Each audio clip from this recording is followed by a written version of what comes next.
మీ business ఏదైనా మీ ఊర్లో promotion చేయాలంటే అది సుమన్ టీవీతోనే సాధ్యం. ఇప్పుడే సంప్రదించండి. నమస్తే, welcome to Suman TV. Nizamabad జిల్లాలో ఉన్నాము. నిజామాబాద్ జిల్లా కేంద్రంలోని సెంట్రల్ లైబ్రరీకి అయితే మన సుమన్ టీవీ రావడం జరిగింది. సో ఈ మధ్య కాలంలో ఒకే రకమైనటువంటి చర్చ జరుగుతూ ఉంది. గ్రాడ్యుయేట్ ఎమ్మెల్సీకి సంబంధించిన ఎన్నికల గురించే ప్రతి ఒక్కరు మాట్లాడుకుంటా ఉన్నారు. నిరుద్యోగులకి ఎలాంటి లాభం చేకూరుస్తుందో అనే దానిపైన అయితే చాలామంది అయితే ఇవాళ ఎదురు చూస్తున్న పరిస్థితి ఉంది. ప్రతిసారి కూడా ఈ గ్రాడ్యుయేట్ ఎమ్మెల్సీ అనగానే ప్రతిసారి కూడా వాళ్ళు ఓట్లు వేస్తూ ఉన్నారు. ఎవరైతే నిరుద్యోగులు ఎవరైతే ఉన్నారో నిరుద్యోగులు ఓట్లు వేయడం వల్లే ఎవరైతే మనకి గ్రాడ్యుయేట్ ఎమ్మెల్సీకి ఎంపిక అవుతా ఉన్నారు. ఎంపిక అయిన తర్వాత చాలామంది కూడా ఎవరైతే ఈ నిరుద్యోగులు ఎవరైతే ఉన్నారో వాళ్ళందరినీ కూడా వాళ్ళు మర్చిపోవడం జరుగుతూ ఉంది. సో అసలు వీళ్ళకి ఎలాంటి నీడ్స్ ఉన్నాయి, సో ఎలాంటి అవసరాలు ఉన్నాయి, దీన్ని ఎలా సొల్యూషన్ తెస్తారు, ఇప్పుడున్న ఎవరైతే ఇప్పుడు ఎమ్మెల్సీగా ఎన్నికైన తర్వాత ఎవరైతే అభ్యర్థులు ఉన్నారో వాళ్ళు ఎలాంటి చర్యలు తీసుకుంటారు దానిపైన అయితే మనతో మాట్లాడడానికైతే మనతో నిరుద్యోగులు అయితే ఉన్నారు. సెంట్రల్ లైబ్రరీకి అయితే వచ్చినాం. ఒకసారి వాటితో మాట్లాడడం. అన్న, మీరు చెప్పండి, ప్రతిసారి కూడా ఈ గ్రాడ్యుయేట్ ఎమ్మెల్సీకి సంబంధించి చర్చ వస్తూనే ఉంది. మీరు ఎన్నోసారి ఇది ఓటు వినియోగించుకుంటున్నారు. సెకండ్ టైం ఇస్తున్నాం. Second time. సో ఇప్పటి వరకు అంటే 2 times మీరు ఓటు వినియోగించుకున్నారు. సో ఇప్పటి వరకు ఎవరైతే ఈ అభ్యర్థులు ఎవరైతే ఉన్నారో, ఎవరైతే ఎంపికైన వాళ్ళు ఎవరైతే ఉన్నారో, ఏమైనా నిరుద్యోగుల గురించి వాళ్ళు ఏమైనా ఫైట్ చేయడం జరిగిందా? ఫస్ట్ ఓటు అడగడానికి వస్తారు, తర్వాత పట్టించుకోవడం లేదు. అవసరం ఉన్నప్పుడే వస్తారు, మళ్ళీ ఇప్పుడేమో లాస్ట్ ఇస్ మళ్ళీ ఇప్పుడే నీడ ఉందో అప్పుడు నీడ కోసం వస్తారు, వెళ్ళిపోతారు, మళ్ళీ పట్టించుకోవడం ఇవ్వలేదు రారు. ఈ సెంట్రల్ లైబ్రరీకి కూడా చాలామంది అభ్యర్థులు వచ్చినట్టు ఒక ఇన్ఫర్మేషన్ అయితే ఉంది. సో ఎవరెవరు వచ్చారు అనే దానిపైన ఏమైనా? ఇప్పటికైతే ఆల్ఫోర్స్ నరేంద్ర సార్ అని, ఇంకోటి మన ప్రసన్న హరికృష్ణ, అంటే మన ప్రసన్న సార్ ఇద్దరు వచ్చారు. ఇప్పుడు వచ్చి ఏమన్నారు అంటే దేని గురించి వాళ్ళు మాట్లాడడం జరిగింది? బుక్స్ ఇచ్చారు. కొందరు అయితే ఒక మంత్ ఫుడ్ ఇప్పించారు ఆల్ఫోర్స్ సార్. ఒక ప్రసన్న సార్ మోటివేట్ స్పీచ్ ఇచ్చేసి బుక్స్ ఇచ్చి వెళ్ళారు. మీరు ఏం డిమాండ్ చేయాలనుకుంటున్నారు? అంటే ఒక అభ్యర్థిగా వాళ్ళందరూ నిలబడతా ఉన్నారు, సో కంటెస్టెంట్స్గా వాళ్ళు ఉన్నారు. సో వచ్చిన వాళ్ళకు మీరు ఏం డిమాండ్ చేయడం జరిగింది మీ అవసరాల గురించి? మాకు బుక్స్ అయితే ఉన్నాయి సార్. ఇప్పటికైతే మాకు ఇయర్లీ అంటే 5 years ఒకసారి కాకుండా జాబ్ క్యాలెండర్ కాకుండా 1 year జాబ్ క్యాలెండర్ అయితే మా నిరుద్యోగులు వేరే 1% అంటే 1 year పెడితే మేము కూడా చదువుకోవడానికి ఉత్సాహం పెరుగుతుంది, రెట్టింపు. మళ్ళీ 5 years ఒకసారి అంటే ఇక మా దాంట్లో కొద్దిగా ఉత్సాహం కోల్పోతాం అన్నట్టు. మాకు ఇయర్లీ జాబ్ క్యాలెండర్ రిలీజ్ అయితే మాకు బాగుంటుంది. మాకు కొద్దిగా ఫెసిలిటీ బాగున్నాయి, అన్నీ ఉన్నాయి. కానీ జాబ్ కోసమే చదివి ఏజ్ అయిపోవడం తప్ప మాకు జాబ్ పడట్లేదు. ఇంక అట్లనే మిగిలిపోతూ ఉంటాం రోజు కూడా. అంటే బాగా నిరుత్సాహపడుతున్నాను సంవత్సరానికి. సో ఫైనల్గా అంటే నీతోటి ఎవరైతే నిరుద్యోగులు అంటే ఈ సెంట్రల్ లైబ్రరీకి వచ్చే వాళ్ళు చాలామంది వస్తూ ఉంటారు.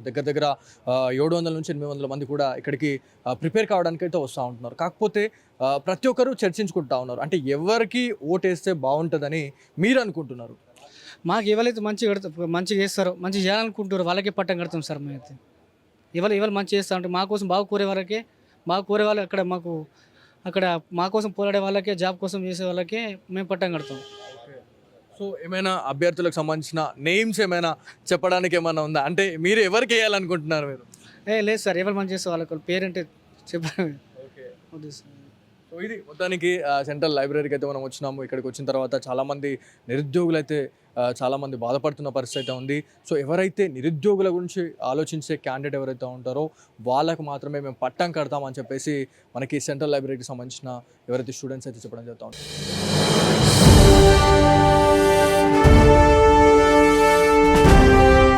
సో ఒక నిరుద్యోగిని అయితే నేను పరిచయం చేయబోతా ఉన్నాము, బల్దేవ్. సో ఈ బల్దేవ్ గురించి మనం మాట్లాడుకుంటే ఎక్కడో మారుమూల ప్రదేశం నుంచి ఇక్కడికి వచ్చి దాదాపు మార్నింగ్ నుంచి అంటే ఎర్లీ మార్నింగ్ 5:30 నుంచి నైట్ అంటే దాదాపుగా అంటే 12:30 నుంచి 1 వరకు కూడా ఇక్కడ ప్రిపేర్ అవుతూ ఉన్నారు. సో వాళ్ళ బాధలేంది, అసలు ఏమేమి కావాలో, వాళ్ళకి నీడ్స్ ఏమైతే ఉన్నాయో వాటి గురించి అయితే మనం మాట్లాడదాం. తనతోటి నిరుద్యోగులకు ఎలాంటి అవసరాలు ఉన్నాయనే దానిపైన అయితే మనం ఒకసారి మాట్లాడదాం.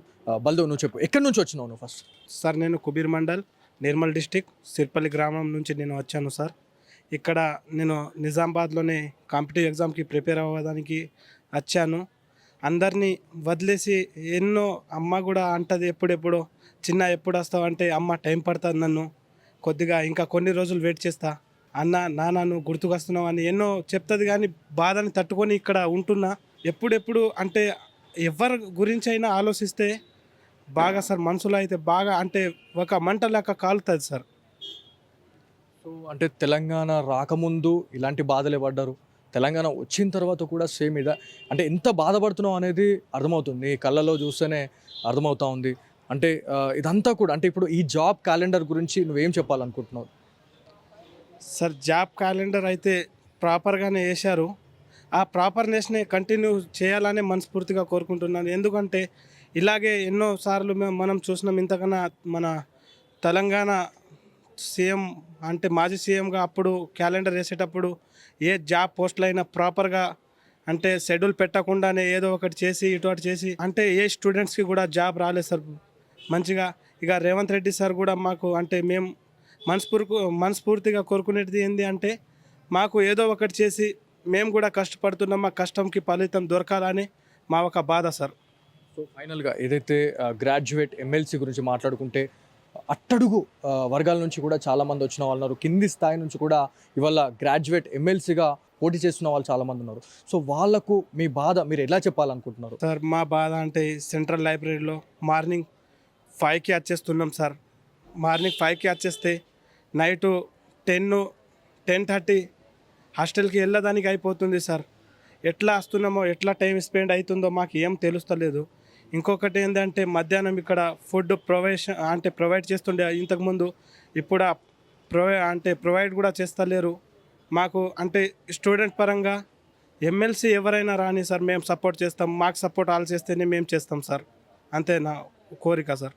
సో ఎవరైతే ఇప్పటికీ చాలామంది కూడా ఇక్కడికి వచ్చి ఎవరైతే కంటెస్టెంట్స్ ఎవరైతే ఉన్నారో వాళ్ళందరూ కూడా వచ్చి బుక్స్ కావచ్చు, ఇతర ఏవైతే నీడ్స్ ఏవైతే ఉన్నాయో వాటిని అన్నింటినీ కూడా డొనేట్ చేయడం జరిగిందని చెప్పడం జరుగుతూ ఉంది. సో ఎవరెవరు వచ్చారండి? సార్ అయితే బుక్స్ అయితే డొనేట్ చేయడం వాస్తవమే సార్, చేశారు సార్. 2-3 సార్ వచ్చారు.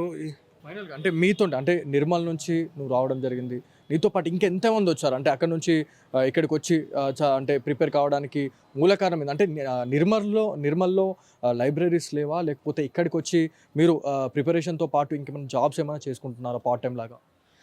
సార్ నిర్మల్లో కూడా లైబ్రరీస్ ఉంది, కానీ నిజామాబాద్లో బాగా మంది చెప్తారు ఈ చదువుకునే వాతావరణం చాలా మంచి వాతావరణం ఉంటుందని ఇక్కడికి వచ్చే చదువుకుంటున్నా సార్, అంతే.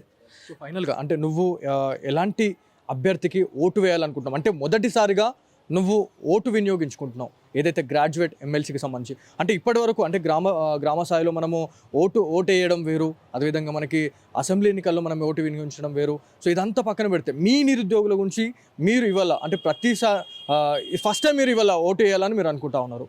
సో దాని గురించి మీరు ఏం చెప్పాలనుకుంటున్నారు ఫైనల్గా? Yes, it is my first time to write to vote for. I will choose whenever also a correct good person to support all unity members, do right work and think positive. It is very necessary for the right person. I will choose those persons only. Brother మీరు చెప్పండి, ఇప్పుడు ఈ కొన్ని రోజులుగా చాలామంది ఈ central లైబ్రరీకి graduate MLC అభ్యర్థులు అయితే ఇక్కడికి రావడం జరుగుతూ ఉంది. సో వాళ్ళు మీకు ఎలాంటి భరోసా ఇస్తూ ఉన్నారు, మీకు కావాల్సిన అవసరాలు ఏముంది అని చెప్పేసి మీరు వాళ్ళకేం అడుగుతూ ఉన్నారు? మేము మొదటగా కోరుకున్నది ఒకటి, అభ్యర్థులకు ఖచ్చితంగా బుక్స్ ప్రొవైడ్ చేయాలి. అదేవిధంగా మెటీరియల్స్ కానీ, అదేవిధంగా ఫుడ్ మధ్యాహ్నం ఏదైతే ఉందో మార్నింగ్ ఈవినింగ్ వరకు ఉంటున్నాం కాబట్టి ఏదైతే మధ్యాహ్నం ఫుడ్ పోయి చేసుకోవడానికి పరిస్థితి కుదరదు కాబట్టి మధ్యాహ్నం ఫుడ్ను ఏర్పాటు చేయాలని కోరుతున్నాం. మెయిన్గా ఫుడ్ ప్రాబ్లం వల్ల విద్యార్థులు రూమ్కి వెళ్ళి మళ్ళీ చేసుకొని ఇక్కడికి వచ్చేసరికి అంటే బాగా టైం అవుతుంది, ఆ టైం వల్ల మాకు బాగా ఇబ్బంది అవుతుంది. అదేవిధంగా ఎస్ఐ కానిస్టేబుల్ మరియు అదేవిధంగా ఆర్మీకి ప్రిపేర్ అయ్యే వాళ్ళు ఉన్నారు, అందుకోసం వాళ్ళకు బుక్స్ కానీ, అదేవిధంగా షూస్ కానీ, అదేవిధంగా ఏమన్నా ఇతర ఏర్పాటు చేయాలి, గ్రౌండ్ కూడా ఏర్పాటు చేయాలని కోరుకుంటున్నాము. బ్రదర్ మీరు చెప్పండి, మీరు ఇది మొదటిసారా ఓటు వినియోగించుకోవడం అనేది? Yes sir, first time. ఎట్లాంటి అభ్యర్థికి మీరు ఓటేయాలనుకుంటున్నారు, ఎట్లాంటి అభ్యర్థికి పట్టం కట్టాలని మీరు అనుకుంటున్నారు? నేను ఇక్కడ సెంట్రల్ కాంపిటేటివ్ ఎగ్జామ్స్కి ప్రిపేర్ అవుతున్నాను. ఇక్కడ నేను ముందుగా ఒకటే కోరుకుంటున్నాను, ఎవరైతే ఇక్కడ అభ్యర్థి ఉంటారో వాళ్ళు కొన్ని సౌకర్యాలు ఇక్కడ ఇంకా ప్రొవైడ్ చేయాలి. ఫస్ట్ ఫుడ్, ఇంకోటి సెంట్రల్ జాబ్స్కి సంబంధించిన బుక్స్. ముఖ్యంగా ఏంటంటే చాలామంది కాంపిటేటివ్ ఎగ్జామ్స్కి ప్రిపేర్ అవుతారు, దాంట్లో 50% సెంట్రల్ జాబ్స్కి ప్రిపేర్ అవుతారు. అయితే వాళ్ళు ఖచ్చితంగా మనకు సెంట్రల్కి సంబంధించిన బుక్స్ ప్రొవైడ్ చేయాలని నేను కోరుకుంటున్నాను ముఖ్యంగా. ప్లస్ అదేవిధంగా మధ్యాహ్నం చాలా రోజులైంది సార్, 4-5 డేస్ అవుతుంది, మనకు మధ్యాహ్నం నుంచి ఫుడ్ పెట్టట్లేదు. ఎవరైతే ఎమ్మెల్సీ వాళ్ళు అభ్యర్థులు ఉంటారో నేను వాళ్ళని ఒక్కడే కోరుకుంటున్నా సార్. మేము కూడా అక్కడ చాలా దూరం నుంచి వచ్చాం సార్. మాది ఒక అడవి ప్రాంతమే. అక్కడ నుంచి వచ్చి ఇక్కడ చదువుకుంటున్నాం సార్. మాకు ఇదే లైబ్రరీ సార్, ఏం దిక్కులేదు సార్ వేరేది. మేము ఒక్కడే కోరుకుంటున్నాం సార్, ఎవరైతే అభ్యర్థులు ఉంటారో మీకు చేతులు జోడించి కోరుకుంటున్నాను సార్. మాకు మధ్యాహ్నం ఫుడ్ ఖచ్చితంగా ప్రొవైడ్ చేయాలని మీకు కోరుకుంటున్నాను సార్. ముఖ్యంగా ఇది మొత్తానికి వాళ్ళ బాధనైతే వాళ్ళ గోడును విలమించుకుంటున్నారు అనేది మనకి తెలుస్తూ ఉంది. ఎవరైతే అభ్యర్థులు ఎవరైతే వస్తున్నారో వాళ్ళందరూ కూడా ఇవాళ బాధపడుతున్న పరిస్థితి ఉంది. సో మీరు చెప్పండి, మీరు ఎక్కడి నుంచి వచ్చారండి? మేమా సార్, బడాపాడ్ ప్రాంతం నుంచి సిద్ధాపూర్ అనే గ్రామం నుంచి వచ్చినాం సార్. మాది ఈ నుంచి 50 కిలోమీటర్ దూరం ఉంటుంది సార్. మేము రూమ్లో ఉండి చదువుతాం సార్. పొద్దున 6 గంటల నుంచి సాయంత్రం 7 దాకా చదువుతాం. కాంపిటేటివ్ ఎగ్జామ్కి ప్రిపేర్ అవుతున్నాం సార్. ఈ విధంగా అన్ని సౌకర్యాలు కలవాలని కోరుకుంటున్నాం సార్. అంటే ఇప్పటి వరకు అభ్యర్థులు ఎవరైతే వచ్చినారో వాళ్ళంతా మీకు ఎలాంటి భరోసా ఇస్తూ ఉన్నారు? అంటే పర్ఫెక్ట్ అంటే మీకు హామీ ఇచ్చి వెళ్ళడం వేరు, ఖచ్చితంగా దాన్ని నిర్వర్తించడం వేరు. సో వాళ్ళని చూస్తే మీకు ఏమనిపించింది మ్యాక్స్? సార్, ఈ లైబ్రరీలో అయితే అందరూ కాంపిటేటివ్ ఎగ్జామ్ బాగానే ప్రిపరేషన్ అవుతుంది సార్. అందరూ కలిసి చదువుతున్నాం సార్. ఎలాంటి డౌట్లు లేకుండా పక్క వాళ్ళని సీనియర్లను అడిగి క్లియర్ చేసుకుంటున్నాం సార్.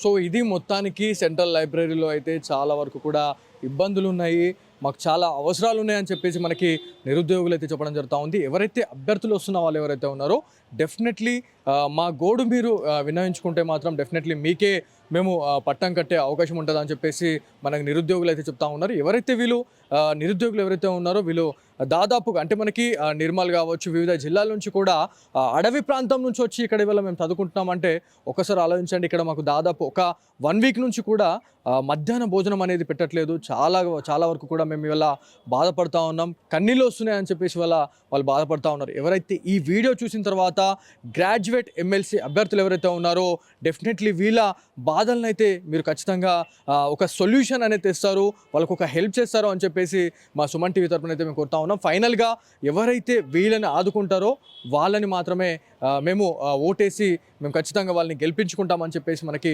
నిరుద్యోగ యువత అయితే చెప్తా ఉన్నారు. సో ఇది వాళ్ళటి Suman TV special story camera person కార్తిక్తో బాలు, సుమన్ టీవీ, నిజామాబాద్ నుంచి.